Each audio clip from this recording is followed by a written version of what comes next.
Yo, what is up everybody, and welcome back to another Madden 17 online connected franchise mode game.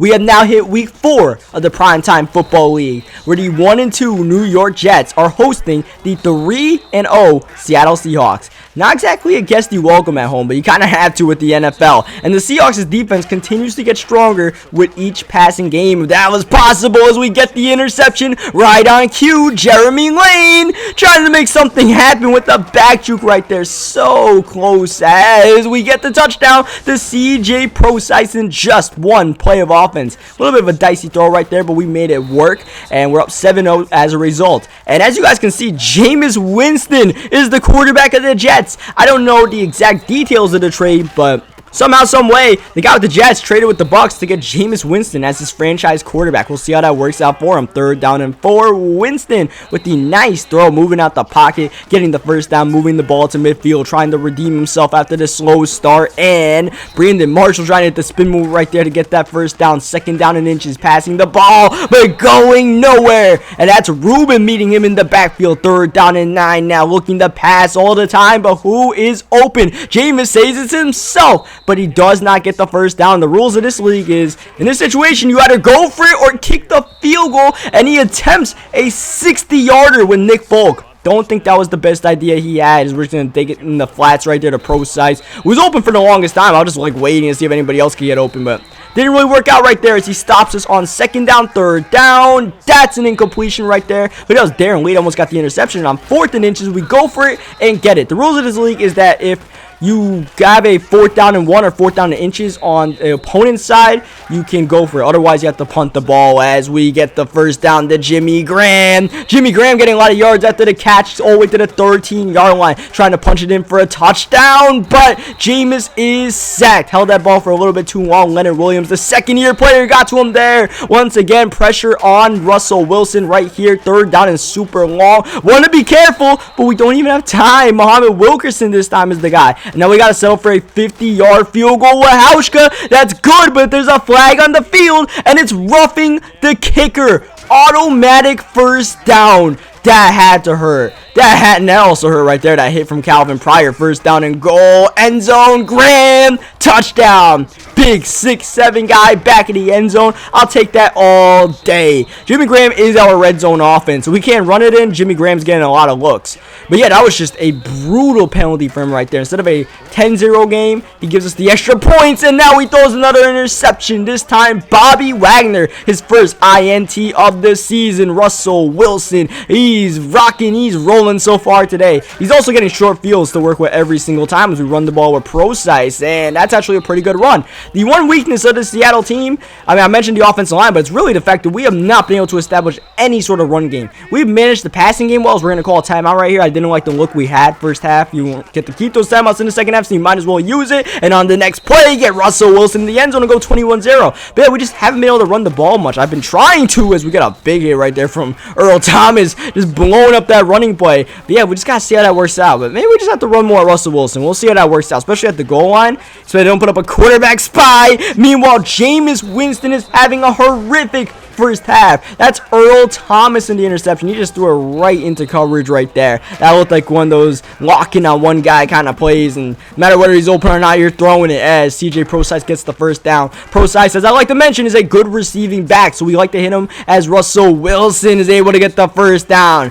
I'm liking this Russell Wilson leaving the pocket, so why not do it again? There goes Russ, and he's gonna stumble for a touchdown, and it does count. I thought there might be a booth right there because pretty close, but it looked like, I guess, that he was able to stumble in before his forward progress was taken away, as he's just trying to get some points before half, and he just can't get anything. Only 45 passing yards and 3 interceptions. This will help boost up his numbers slightly, but not too much. He doesn't even call that final timeout with a second left. Just takes it into halftime, down 28-0, and we get ball coming out of half. So we are looking pretty good right now, and we also have a bye week next week, so that's good for us. We got to rest up a little bit. So all we got to do right now is just not get anyone injured, because once we come out of our bye week, Doug Baldwin will be healthy, and the only guy that will be hurt will be, Thomas Rawls. But in the meantime, CJ Procise is doing just fine as the starting running back. Touchdown Seahawks again. 35-0. The fans at MetLife can be heard booing their New York Jets, a familiar sight, and it looks like another year of dismal finishes.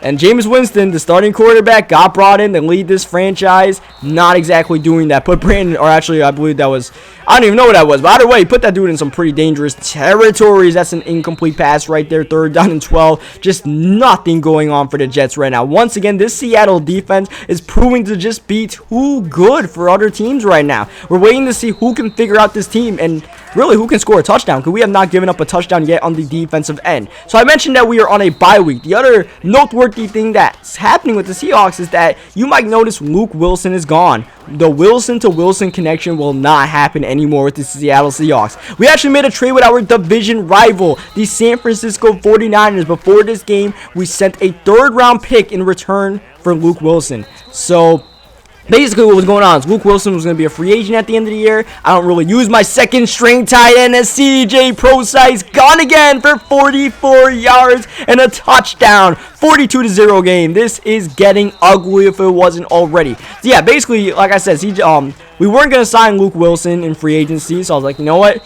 I put him on the trade block, see if anybody wanted him. He's pretty good tight end. It's just that we have Jimmy Graham, you know. Otherwise, I wouldn't be opposed to keeping Luke Wilson. And we got off for a 3rd round pick. I thought that was pretty good for a guy that was going to free agency. That's KJ Wright, gets the sack right there. 3rd down and 20. He's just, you can't even find anyone open. You might not be able to point to this guy who's open. It's just like the Seattle defense, even when you are open, they still shut it down somehow. As we get a decent punt return, but there just seems to be a lot of fouls on, or flags, I should say, on punt returns. It's kind of annoying the amount of penalties there are on those things. We hit CJ Procise. This dude is having a monster game. This has to be the best game of CJ Procise's career. Russell Wilson, just especially clean. All we needed from Russell Wilson was a clean game, and that's exactly what we're getting from him. At this point in the game, I'm just killing the clock right now. I'm trying to be respectful to the opponent and, you know, just dump it down, and we got a pass, and, you know, mainly true clock is on.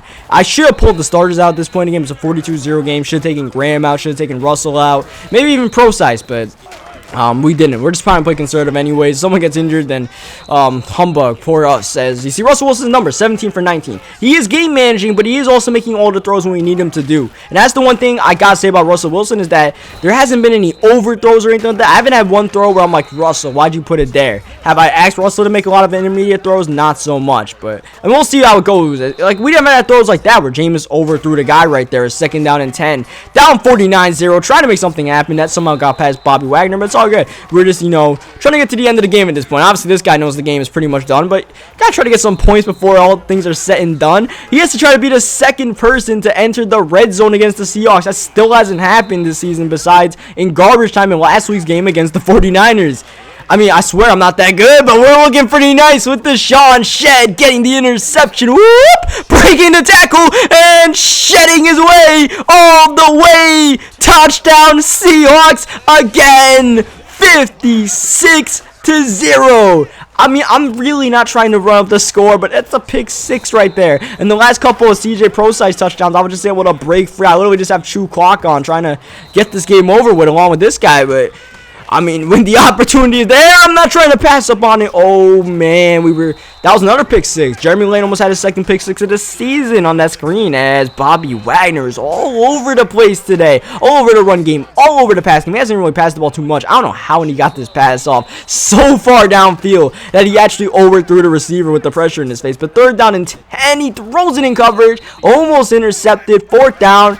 Just going for it. Why not? Jameis Winston, pressure in his face, and he just throws it away in the feet right there. We are going to need a ball. We're going to take our victory and continue to be one of the only undefeated teams in the league at 4-0. As we see, we need the ball a couple of times, showing sportsmanship. It's all good when you end all 4 of your games on the season in the victory formation, the best formation in the game. So you guys can see the stats right here. Leave a like if you guys enjoyed this. Subscribe for more Madden 17 games and all that good stuff. And now I'll leave you with the Primetime Football League post-game show. Yo, what's up, guys, and welcome to the Primetime Football League post-game show, recapping everything that's happened around the league besides with the Seattle Seahawks. Now, this week's post-game show will not be as long as the previous ones because since we have a bye week for week 5, I don't want to dive too deep into stuff and stats, and we'll just, save all that for week 6 once we play our week 6 game. But as you guys can see, the Jaguars got their first win this season, beating the Colts. The Titans got their first win this season, beating the Houston Texans. That's a good rivalry win right there. And speaking of rivalries, how about the Panthers, previously undefeated, now lost to the Atlanta Falcons? So that NFC South is starting to look a little bit fierce. As we look down, the Denver Broncos using their defense to win a game, the Cardinals using their offense. And how about the shootout in San Diego? Drew Brees' return to San Diego gets him a victory over Rivers and the Chargers, just barely. Dallas pulled off a close one against the San Francisco 49ers. The Chiefs blew out Pittsburgh on Sunday Night Football, the opposite of what happened in real life. And then the New York Giants lost by 12 to the Minnesota Vikings on Monday Night Football. Now we go to week 5. We were on a bye week, but as you guys can see, we'll start backward, I guess. The Panthers got back on track against the Buccaneers. The Packers beat the Giants right there, so the Giants not looking too good. The Raiders were undefeated until losing pretty badly to the San Diego Chargers, who are now looking pretty decent in this league. The Dallas Cowboys got a pretty big win. The Falcons are hot, beating the Broncos on the road. Matt Ryan looking good. Pittsburgh rebounded nicely from that blowout. As we look throughout, the Washington Redskins have been playing a lot of close games. That was not one of them. The Titans could not keep the momentum up. The Bears, without Cutler and Alshon Jeffrey, get an impressive win against the Colts. Oh my gosh, the Eagles just blew out Detroit. The Patriots win, or actually the Patriots lose on the road to the Browns. You don't see that too often. And then the San Francisco 49ers beat the Arizona Cardinals, who came to the game with a better record than them. Now for some injury news before we close out the show. Starting off with some quarterback news. Kirk Cousins out 4 weeks with an abdominal tear. Now you thought that was bad. Check out what the Jets are dealing with. Jameis Winston is on IR. Torn rotator cuff. Now I swear, the Seattle Seahawks did not do that. You guys saw the video. The Seahawks did not injure him. That had to be the opponent that the Jets went against after us. But Jameis is out for the season. So that trade so far not looking so great. And then we finally scroll over to the Atlanta Falcons, missing Julio Jones for a couple of weeks. You guys all see Malcolm Jenkins is out for a week, but Julio Jones out 3 weeks with his ankle injury, and that includes a week 6 matchup with the Seattle Seahawks. So that's a little food for thought right there. We caught a break for that next game against the Falcons. We'll see how it goes though. Leave a like and a favorite if you guys enjoyed it. Subscribe for more, and I'll catch you guys for next week's game against the Falcons without Julio Jones.